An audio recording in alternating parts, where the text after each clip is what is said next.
اتعرّفتوا إزاي؟ يعني أول مقابلة كانت بينكم إزاي؟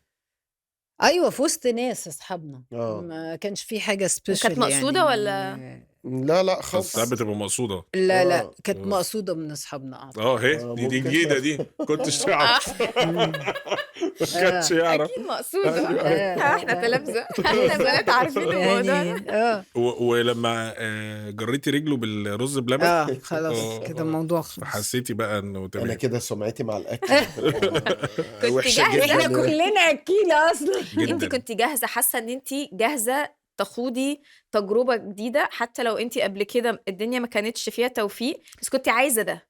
بُصّي، رغم إن الواحد إحنا اتجوّزنا تقريبًا خلال 8 شهور، كانت جوازة سريعة جدًا، أوكي. يعني بس فعلًا تقدري تقولي الأرواح تلاقت، يعني اتقابلت يعني خلاص أنتِ ما أنا باقول لِك أنتِ بتشوفي إيه اللي شبهِك، إيه اللي مش معنى كده إن إحنا ما بنشدّش مع بعض أكيد. يعني ده بني طبيعي. آدمين. بنمسك في بعض عادي يعني. جدًا، بس هي فكرة برضه الشياكة في المعاملة، هو ده، إزاي بتفرق، نتخانق، إزاي نتخانق ده أنا بالنسبة لي بالضبط ده أهم كده، موضوع. أنا شايفة كده، يعني في حاجات أنا لا يمكن هانساها، استحالة، يعني عشان كده الشياكة دي هي اللي بتطوّل الموضوع، وبيبقى كمان فكرة إن شريك حياتِك شريكي مش بايعِك، إمم. يالّا بقى عارفة أنتِ إمم. يستهتر فكرة بكلامِك، كلمة يسكتِك، الطلاق اللي على اللسان دي كأنها طبعًا. حاجة يعني سهلة وبتاع دي بتوجعِك أكتر، إحنا